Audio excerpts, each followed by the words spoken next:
Alright, so last time we were able to pick up the Bluetooth signal from a mobile phone by placing this near field probe next to the antenna, and we generated a high frequency using this synthesizer module or frequency generator module, and we were at 2350 megahertz. And out of this port, the intermediate frequency port, we got a signal that we measured both on the spectrum analyzer and on the oscilloscope. Now what I want to do is a bit different. Instead of going for something that's in the near field, I want to measure something in the far field. And that would be the Wi-Fi signal. So I'm going to remove this from here. I don't need that anymore. And I'm going to take a Wi-Fi based antenna that has the SMA connector like that, so that it goes into here.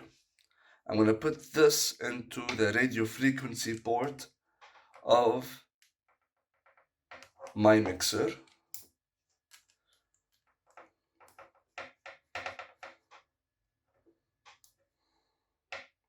Put it just like that. And I'm going to take my spectrum analyzer, and this is going to be connected the same way. We are going to look at both frequency domain and time domain. Okay, so there we go. That's how it will be. And I'm going to put the frequency of the local oscillator back at 2300 megahertz. We'll power this on, see what we have. Okay, let me double check these settings. Frequency, start at about 90, stop at 140, 115 span. We'll make this at 60 megahertz. Should be better, or 100.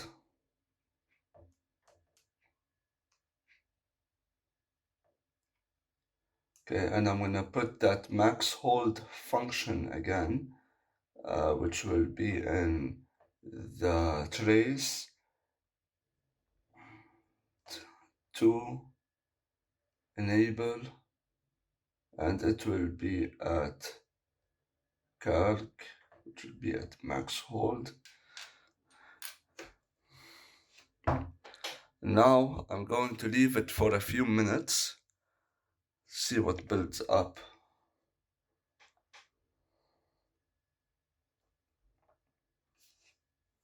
I'm gonna rearrange the camera a bit so we have a better view. Okay, so there we go. I think I should move the frequency up a bit. Let me move the frequency up a bit. I'm getting a nice graph over here. I want to get the whole thing. So if I go to frequency, and if where's my starting frequency at? It's going to be at like 97. So let's say it starts at 100 in this case. 100 megahertz. Start, stop, 200.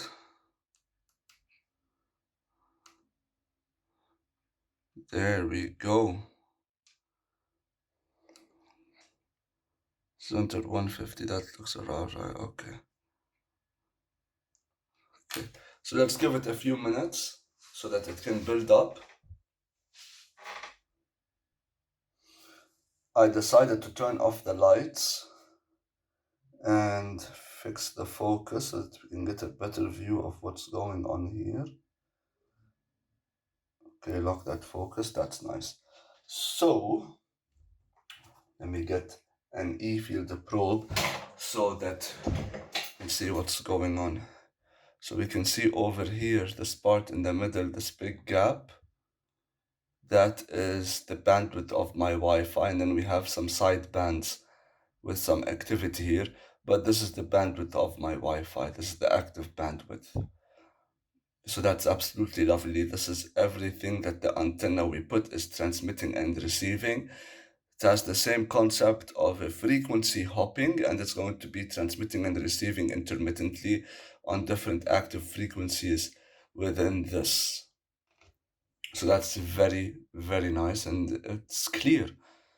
It's very nice and clear that central hump and those two side humps, they're almost symmetrical.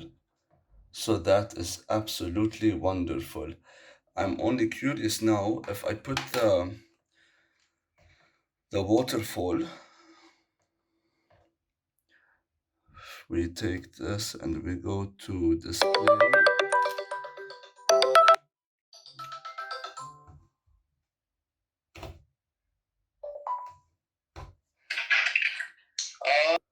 Alright, so we just had an extended phone call. Where were we? What I did over here was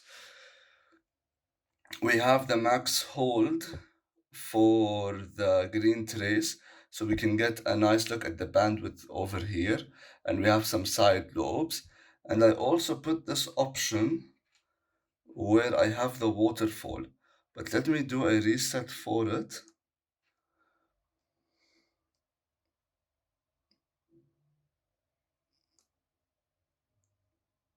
Okay, so there we have a nice bandwidth.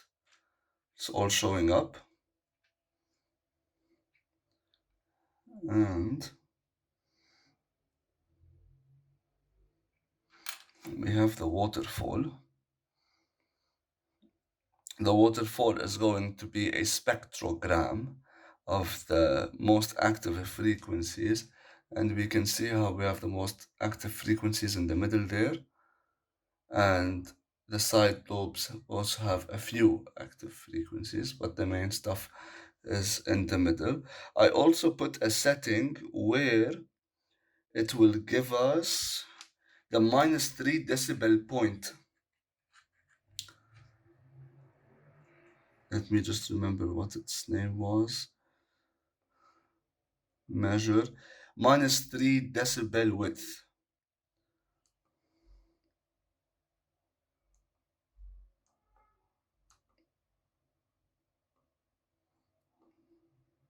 No, we don't want this. No, reset everything. Let's go back. Enable. Okay.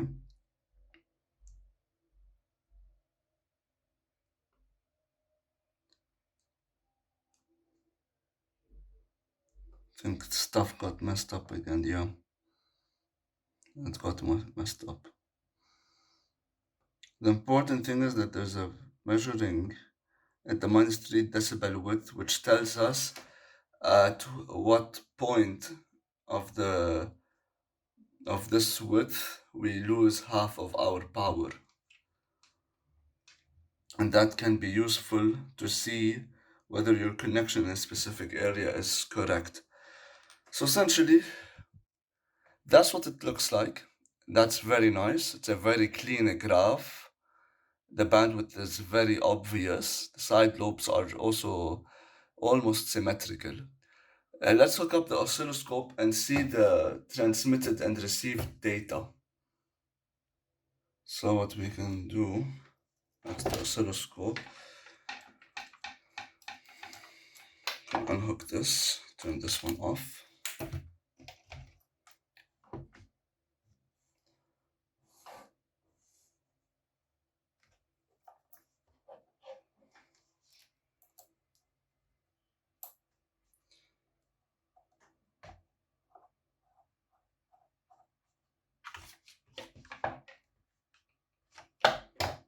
Let's see.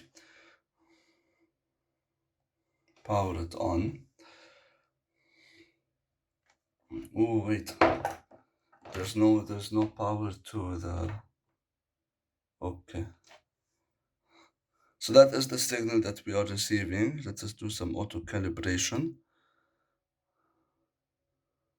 Okay. I just want to fix the mixer frequency. 5.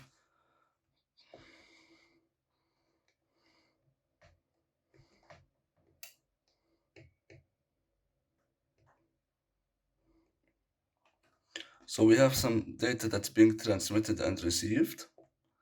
Let's play around with the time base.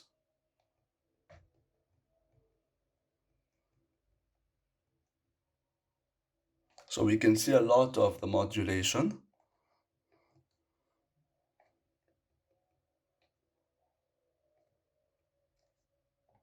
Okay, I want to find a part that gets busy. Okay, let's go and maybe sweep it around a bit.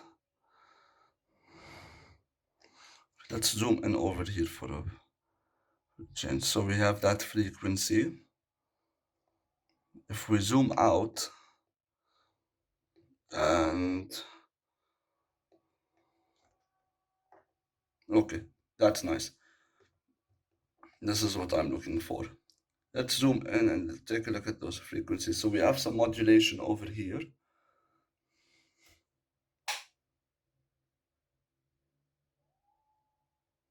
We have modulation, and if we sweep it, that's all the data incoming to the antenna.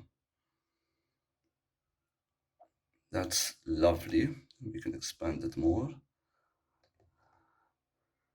It's almost a similar concept as the Bluetooth.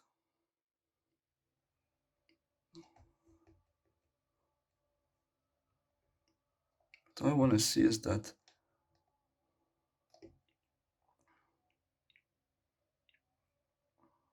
let's take a look, because I wanted to see those high bursts of energy.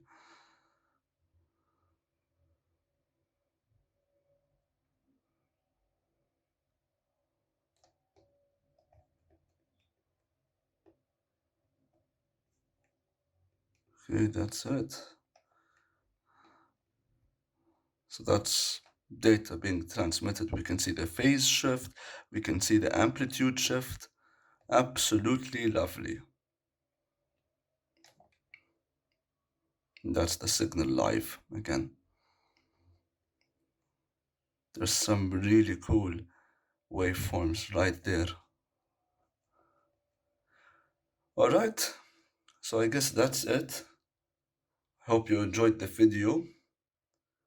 And this was using the Wi-Fi antenna to look at the spectrum analyzer, the spectrogram, and the oscilloscope to see waveforms, both in the frequency domain and now in the time domain.